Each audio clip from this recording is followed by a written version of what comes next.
Great job by Alex. Inside to Salvador Perez, and you saw first base umpire Hunter Wendelstedt after the ball was dropped. And what he was saying when he was motioning with his arms is, no, he's out. He dropped it when he was taking the ball out with his hand. Only one on Perez. Okay, right man in the right place here.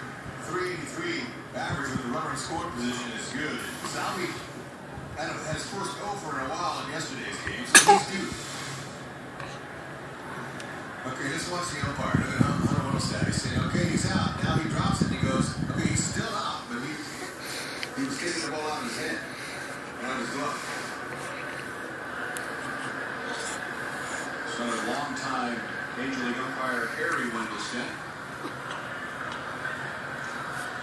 Brasco got him to swing at that changeup. See if he might try it again.